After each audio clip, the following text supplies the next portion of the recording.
Hello and welcome back to my channel. If you're new here, my name is Miracle and this is Population Me, where I talk about everything lifestyle from jobs to what I do in my life, which if you don't know, I'm 24, I live in Chicago, and it's winter, so whatever you want to know from there. But I do a new series on my channel. This would be like the second episode or the second vlog or whatever it's called, where I basically do a job series. I kind of started this originally back in the summer of 2024, and then I picked it up literally a few weeks ago with my first of how to actually apply for jobs and the do's and don'ts of what to do.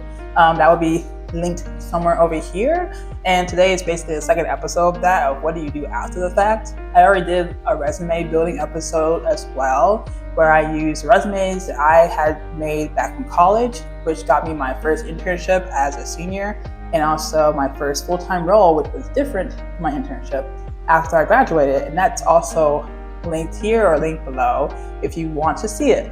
Of course, you don't have to take this advice. I'm not a college advisor. I definitely did not study on this at all. This is just my experience of how to get a job as a tech early. I graduated with a BS in mechanical engineering, and now I work as a consultant for a high technical firm. So if you care about going into that industry, keep watching, though this will be a more generalized form of how to get all the information you need of what to do in case you either forget a step, frustrated with like 20 million recruiters telling you different things and you just are just tired of it and you might forget some things, or maybe you just want to watch this video because you're on your lunch break. Whatever the reason, thank you for watching. But I do have a laptop today instead of my handy notebook because honestly, realistic, it's 2 o'clock in the morning. I did not write this, so we're just gonna pretend this is my journal for today. And thank you so much. But let's get into it before this video is too long. So the first thing you want to do after, if you watched my last video, I talked about using those applying for jobs. Once you're done applying for jobs, you want to make sure you can track those jobs. You want to track every single application, because if you use Indeed, LinkedIn, Monster Job, maybe even Glassdoor to apply for these websites, they get very convoluted. And if you're not tracking, if you want that software developing job at Snapchat, then you're applying to Snapchat on 3 different websites for the exact same role, for the exact same city, maybe for different corporations, I don't know.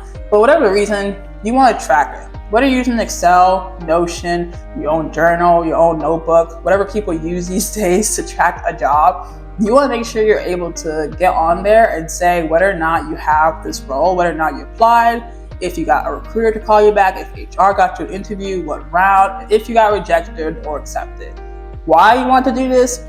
It's just good to know the numbers. Some people like knowing if they have an offer coming through or an interview coming through at a job, so it doesn't fall through the cracks. And if you need to reach out and see if they have what you need to do for the next steps, if you do get an interview, it's nice to go contact HR and let them know, like, hey, you forgot about me, or you told me I had an interview and you didn't tell me when, or you didn't have anyone set up. So it's very good. If you don't want to track it, you might want to start tracking it, especially if you really want to get a job in a certain field. If you're doing a job for seasonal or you want more of a part-time job, you can do whatever you want. Unless you really want a part-time job, then it's usually good to track. Now, obviously, if you really need to track and it's over 100 jobs you're applying for, you don't want to really put down 100 jobs every single day. And while I am not sponsored, I do hear Notion and different other companies do help you with that. Certain aspects of making sure that every job you apply for goes straight into Notion. It makes a nice little template for you so you can see it and you can tell you, like, hey, you talked to this company so days ago, maybe it's time for you to check up. But of course, there's different softwares out there you can use. You can use them all, you can do it by hand, or you can use none. On the end of the day, it is your application, but it wouldn't hurt for you to actually get past that point of you do want to track it. Just the next thing you want to do is prepare for those interviews. Now, obviously, every job has different sets of interviews, especially depending on the roles you have. But for my examples, we are going to keep them super general. And usually for the first jobs you have, they always have an HR call or a phone interview. And they usually ask the most basic of questions. And they're all usually answered using your resume. So obviously, you don't need to go too in depth. You don't got to go deep code. You don't got to look up in your textbooks from college, simple questions that are about really complex machinery, you can just look up on LinkedIn. They have a really good source on there, the questions they have for those first interviews, and you can definitely get them answered. Probably you should figure it out yourself, but if you really want to get into the nitty-gritty, you can ask AI to help you answer them, especially if you want a starter answer. But they're usually good for first round interviews. And if you need to go past the first round, you can definitely go on Glassdoor. A lot of people put their own questions of what they got from the interviews. It's a really good resource, especially if you are going for those high-tech jobs or a higher role, maybe senior level, that people do put down. Oh, these are the questions they ask you. Now, granted, they won't give you the answer, because that is where you come in and you tailor it based on what you have experienced, or if you have to fib a little bit, you make sure that your experience is still relevant to the role that you're going for. Otherwise, you just studied a bunch of questions and it's not even about you anymore. It's about someone's experience that you saw online because you thought it was smart to use them as a resource. So it's always good to practice them in the mirror, with a friend, by yourself, during a job if you must never, study. But if you get really nervous during interviews, or you get really skittish, or you seem to forget certain words, or maybe you blank out on total questions you study, it's always good to study with people, or make sure you have those environments, because not everyone is doing in-person interviews these days. They do it online, over the phone, over Zoom. So you want to make sure you're comfortable with all of that. If you're not comfortable, it's now the time to get started. 3. So if you watched my last video, I talked about this lovely N word called networking. And it is a lovely word that you must do before you apply to jobs. But once you're done applying for jobs, they don't stop, unfortunately, for some people.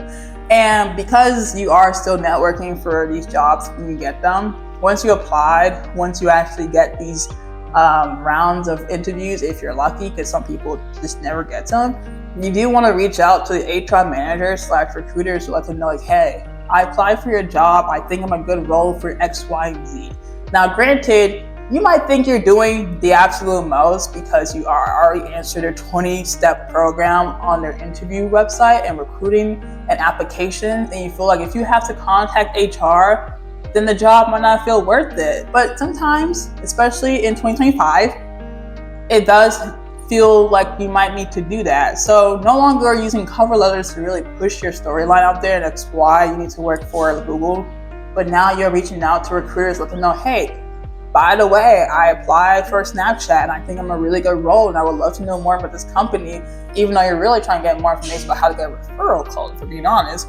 And you want to get a really nice recommendation from these HR when they actually give you an interview and be like, hey, this person did the number. They did even further than all the other applicants. You actually want to learn more about the company even before they're offered their first round interview. So you might be seen as the top of the crop just because you wanted to talk to them. Now, granted, will it work forever and always? Will you always get the top pick? Will you always get an interview? No. The same with referrals. They don't necessarily guarantee you an interview. They don't even guarantee you a job, but there are statistics showing that if you contact people, you are able to actually get people to really see you as this person, and you're no longer a number on a sheet of paper. You're seeing the name, you have the information, even your resume is slayed out on a separate sheet of paper, because people still want to be like, oh, this person really must care, so they must have the credentials, they have the personality, they have the behavior, they really are a team player. And these are all the things that people look for when they look for a job, look for a candidate to work at a job, even if some jobs literally are not people-facing. So it doesn't hurt to reach out, but it will hurt your time because hours can be spent, but it will all be worth it in the end. You want to keep building your skills. Now, what does that mean in the most general sense without getting too technical or even too out there for people who are looking for maybe just a phone interview? So after you get the first round, or even if you don't get the first round interview, and you're just waiting for someone to contact you and let them know that you even saw your resume, you want to keep building your skills. And we all like to hate it. LinkedIn has a lot of free learning on there. We can learn anything from public speaking to learn how to use Excel, projects, and all these other great softwares that you might not even get to learn on your job and you definitely didn't get to touch on in college. And they may seem very, very simplistic, and why would a job care if I have really good public speaking? Like, obviously I do, or obviously they wouldn't have to care because they will notice. It does not hurt for a lot of these jobs who care about their candidates being very well rounded. They don't care if you learned leak code since you were 5 years old and now you can like build OpenAI. Like that's great, that's amazing. But these jobs have like 6 rounds for a reason. They're not just asking you, telling me how to break down this system design project for top to bottom 20 times. And you're just like, okay, I can do that 20 times. A little tedious, but I can do it. They want to know how you work together as a team. Tell me a time when you had a conflict. How do you resolve that? Tell me a time when you had to XYZ with a manager, and how did you work through that? They want to know how well you are at conflict resolution, at communicating with a team, how well do you work with others, and so much more. So it doesn't hurt to be like, yeah, I know some project management skills. I know how to talk with my manager. I know how to make a PowerPoint deck that doesn't seem like I'm doing everything while also doing everything, but them not knowing. It's a whole well-rounded system that is kind of annoying to have to work through, but everything on this list feels very annoying to have to do. But in the long run, they really do teach you valuable lessons you can learn in life. But that is not what the video is about. It's just good to do when you're doing a job. And LinkedIn is more or less the number one place to go on because they do have a lot of free sources that you don't have to pay for their premium just to learn how to do public speaking. Or you can just go on YouTube. But if you want like a certificate, LinkedIn is pretty up there. Unless you want to pay for it, but personally, I would go the free option. Number 5, I think, or 6. You want to stay mentally sound throughout this whole interview. If you watch my last video, I talked about how you don't want to burn out when applying for jobs because they do feel like a full 9 to 5. Once you're waiting for the interview process to begin, if you get to that stage in a lot of jobs, you still feel that pressure to want to keep applying for jobs because after a week you don't hear anything back. You can sometimes assume you're not getting anything back. Most jobs don't even give out rejections anymore, so it starts to feel a little bit nuanced to wait for them to contact you as if you're applying for college, as like they don't care anymore at this point. So it's always good to make sure you're taking care of yourself, especially if you are mentally strained for time or maybe have a conflict of interest when it comes to applying for jobs. You may have a time constraint to look for a job, and that puts more pressure on you to want to look for something, and then you feel like, oh, because I have all this free time, I must be doing something wrong because I'm not getting a job. When in actuality, you just spent like 8 hours applying for a job, tailoring your website, looking on LinkedIn for these HR recruiters to contact, and you didn't give yourself a break. You didn't eat properly. You're definitely not sleeping on time, and yet you're still out here saying, I still have free time. Don't burn yourself out looking for jobs. You can save the burnout for when you get the job and you're not going to get any sleep afterwards. But yes, self-care is key, and your mental health always comes first because no paycheck, whether real or imaginary, is worth your life, honestly. And then lastly, you want to always improve your stuff. Whether it's your resume, your cover letter if you made one, whether it's even your portfolio if you need one for certain career options, you always want to make sure you're optimizing these things. Now granted, if you already applied using the original, you don't really need to go crazy and say, oh, I fixed it the 20th time today, let me send it to the exact same company. You don't do that. I don't even think they're going to look at the 50th you put in there at this point. But it's definitely good to always make sure you're updating your website if you have one, update your portfolio if you have one, but make sure you always update your resume, especially if you're having 2 or 3 of them for each different job position you're going for. You never want to come up with like it's the same resume for every single job you're going for as a catch-all free-all, because 1, they never work, and 2, if they're using AI systems to like detect things, you're already too broad for them to even look, so automatically gets rejected.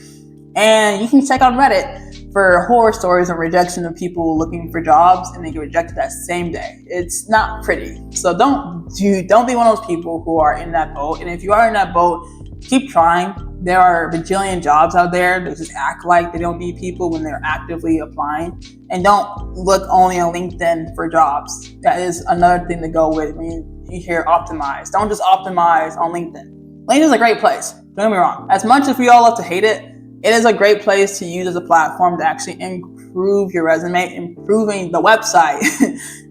A lot of recruiters look on LinkedIn when they look on your resume. So if you don't have a great resume or you don't have a great LinkedIn, you can kind of count yourself out the system. Now, if you don't like LinkedIn, have a great resume or have a great portfolio, especially if you're a software developer or UX designer or if you're product manager, whatever you need a portfolio for. If you don't need it, if you don't have a website, have a GitHub. Let them know you're doing something outside of your resume that make you feel like more well-rounded. And that's all in part of optimizing. Now that can be explained in like a whole other video, but that will get way too technical way too quickly, and not that many jobs outside of tech really needs it.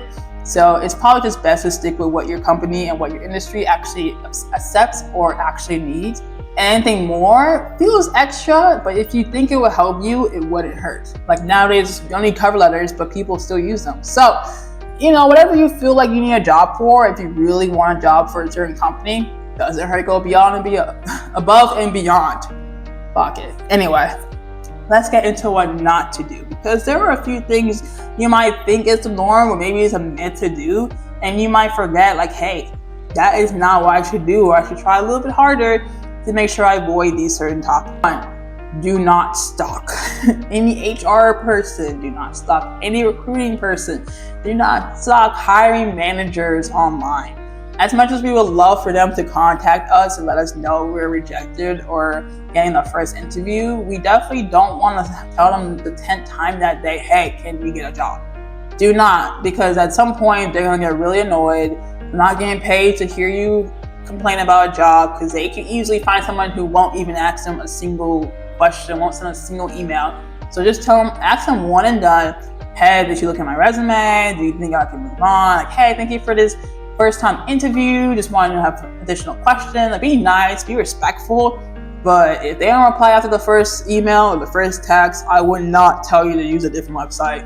Do not use a different form. They are not your ex. Please do not let them know like, hey, I found your home address, I'm sending you a letter. Like, don't go crazy, because you're not getting that job after the second time. So it is best to do it one time, and if you don't hear it back, assume it's gone. Honestly, like, even if they return back to you in 2 months, assume they didn't care, because they sometimes don't. Anyway, this one is probably one of the most important ones that people do tend to forget, even though I've heard this been said so many times, but that is to clean your social media presence. And I'm not sure if I said this the last time I did my video, but if you have a risque Instagram, TikTok, like Facebook, Twitter /X, it's probably not a great idea to leave it on public or even leave it open. Now, I've never personally seen companies check on social media. For the most part, they ask you what social medias you have, and you can honestly just lie.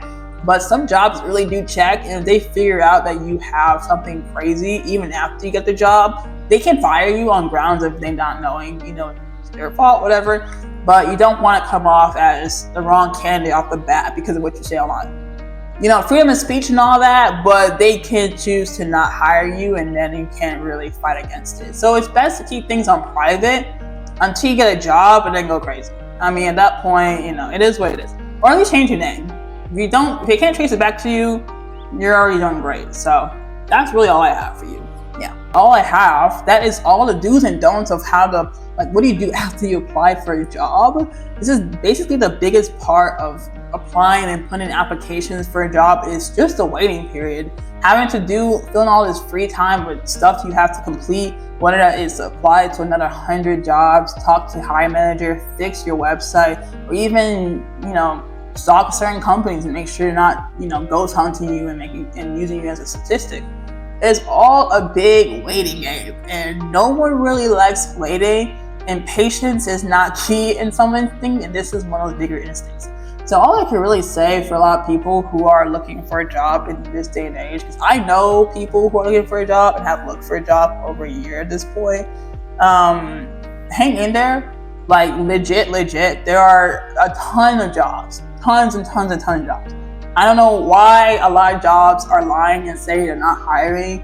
I walk down the street and I see literally so many retail jobs saying they're hiring all the time. So I'm not really sure where they put their job applications on, but they're hiring. They're somewhere, right? Maybe looking for the next big tech job that's not Google, but maybe it's the next Meta. Who knows? And they're just not putting those applications on LinkedIn. Maybe it's on their actual site.